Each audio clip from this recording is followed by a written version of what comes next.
everyone! Welcome to my new video.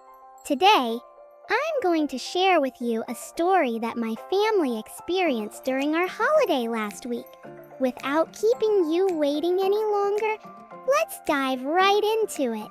Here's how the story begins. That beach trip was supposed to be the best vacation our family ever had. Everything started out normal. We arrived at a seaside resort to relax and enjoy the sun. My dad, Oliver, and my mom, Lily, were excited. My older brother, Ethan, just wanted to wander around. And my little sister, Mason, and I were all about building sandcastles. At first, everything was peaceful. I still remember the cool sea breeze, the gentle sound of the waves, and the golden sunlight casting across the long stretch of sand. Dad and Mom let us run out to the beach as soon as we checked into the hotel. Ethan, as usual, wanted to walk around alone, but Mason wanted to go with him this time, so I stayed with my parents. A little while later, Ethan and Mason came back to the room. Ethan was holding an old doll, and it looked really strange. The doll had glassy eyes that seemed to stare right at us, even though it wasn't moving. It wore a faded white dress, and its hair was messy and tangled from the sea air. I remember shivering a little when I looked at it, feeling an odd sense of dread. "Ethan, where did you find that?" I asked. "I found it buried in the sand near the water," Ethan replied, not seeming too concerned. "Probably something someone left behind. I thought it'd be fun to bring it back. Adds a bit of mystery." I didn't like the idea at all. That doll made me uncomfortable from the very first glance. But no one else in the family seemed to feel that way. Mason looked scared, but Ethan told her not to worry. Mom and Dad just laughed, thinking we were overreacting. That night, the strange things began. I couldn't sleep.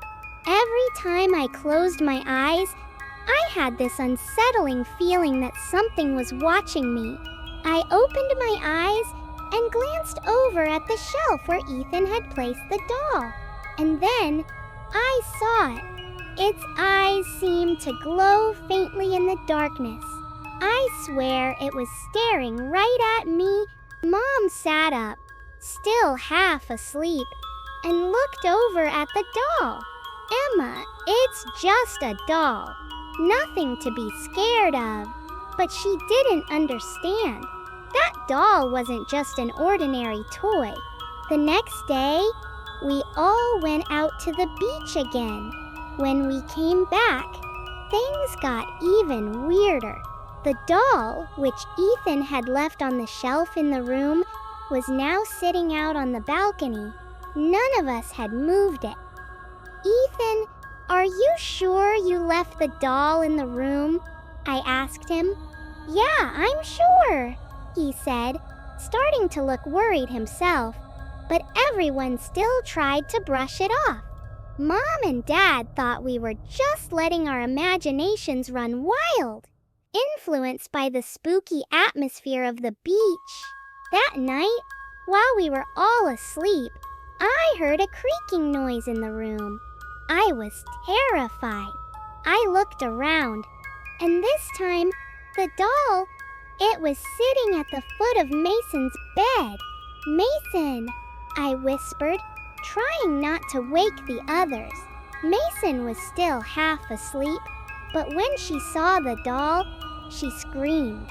Her scream woke everyone up. "Mom, Dad, the doll, it moved by itself," I said, panicking. They looked at the doll, and I could see the fear in their eyes this time. Mom tried to pick up the doll to throw it out, but when she touched it, a cold shiver ran down her arm. The next day, we asked the locals about the doll. An elderly woman who lived near the resort told us a terrifying story. That doll," she said in a low, somber voice, "belonged to a young girl who disappeared on this beach many years ago. Her spirit has been trapped in the doll ever since. Anyone who finds it is haunted by her presence. We didn't believe in ghosts, but what we experienced, there was no other explanation.